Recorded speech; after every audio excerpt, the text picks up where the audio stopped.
The Kuala Lumpur Magistrates Court remanded 3 youth activists for 3 days after they allegedly disrupted MACC Chief Commissioner Azam Baki's speech yesterday. Their detention has drawn condemnation and renewed calls for their release. Meanwhile, US President Donald Trump has announced a 2-week ceasefire with Iran.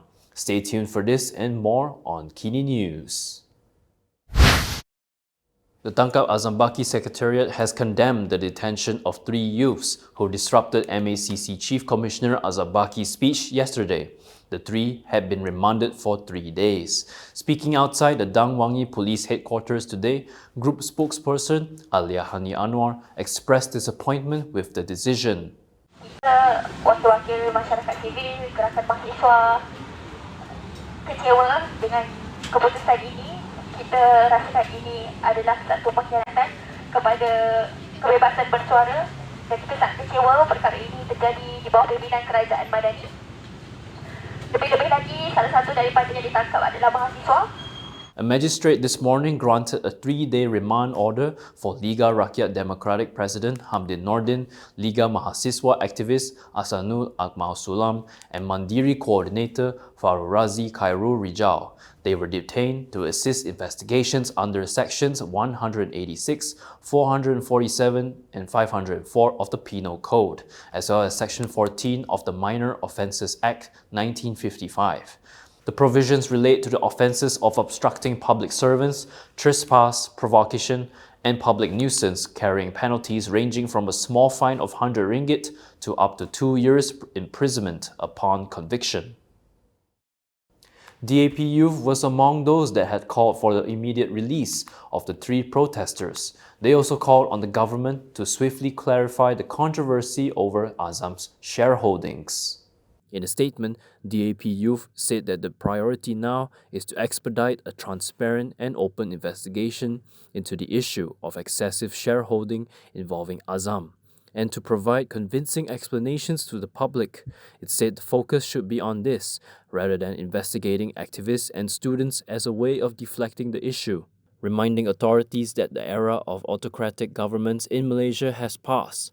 The wing emphasized that the Madani government upholds the rights and freedoms of speech. Therefore, it said the police must adhere to the rule of law and avoid excessive actions that will only create tension and undermine public confidence in the government.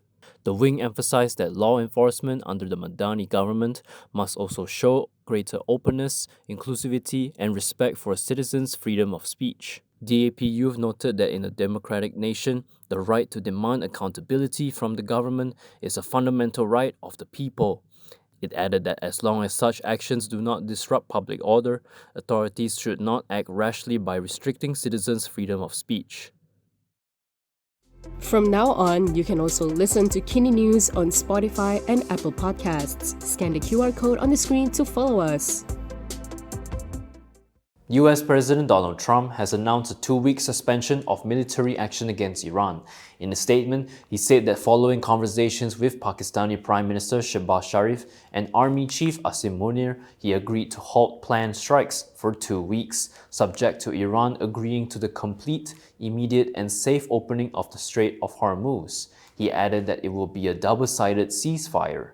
According to Trump, the reason for the ceasefire is that the US has already met and exceeded all military objectives. He said they are also very far along with an agreement on long-term peace with Iran and peace in the Middle East. He added that the US had received a 10-point proposal from Iran and believes it is a workable basis on which to negotiate. He said almost all of the various points of past contention have been agreed between the United States and Iran, but a 2-week period will allow the agreement to be finalized and consummated. Previously, Trump had told Iran to reopen the Strait of Hormuz and get oil and gas supplies flowing again by 8 p.m. on Tuesday.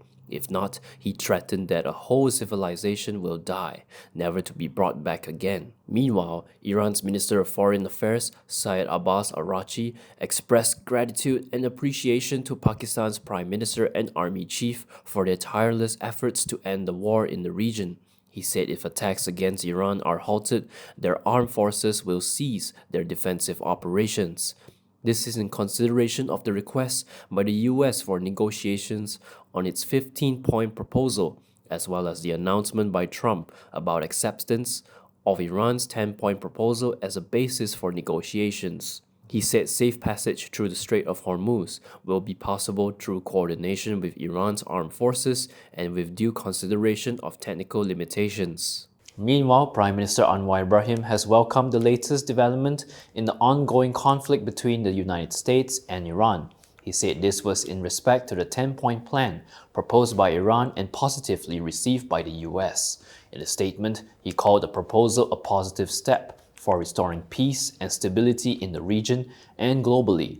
He added that it is earnestly hoped that the negotiation process will be conducted in good faith with a firm resolve to seek lasting resolution to the issues currently facing the region. He stressed that peace talks cannot succeed if cloaked in deception or double dealing and urged that the plan be translated into a comprehensive peace deal for Iran, Iraq, Lebanon, and Yemen. He further emphasized the need for the parties concerned to ensure an end to the genocide and dispossession of the Palestinian people, particularly in Gaza. He expressed appreciation to Pakistan and Prime Minister Shehbaz Sharif for their diplomatic efforts in achieving this development.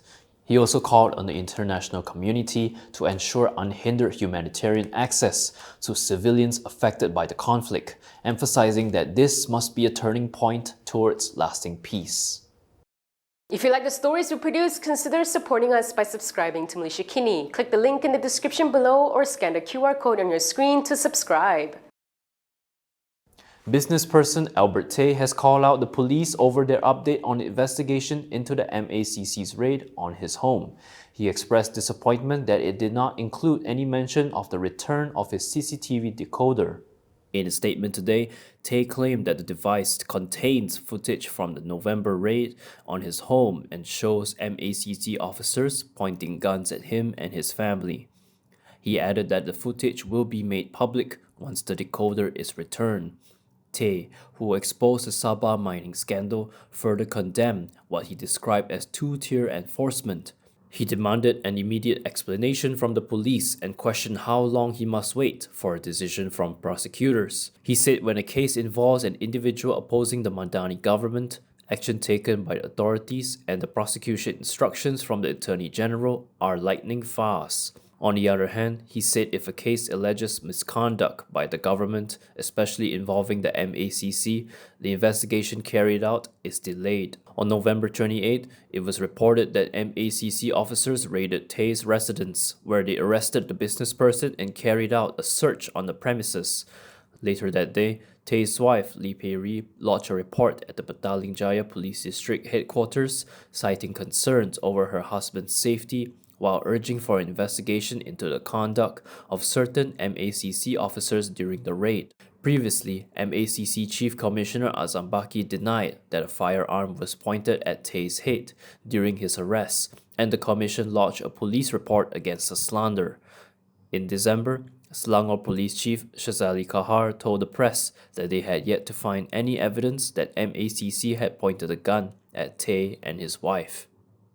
Moving on to Mandiri, the group's X account has been suspended.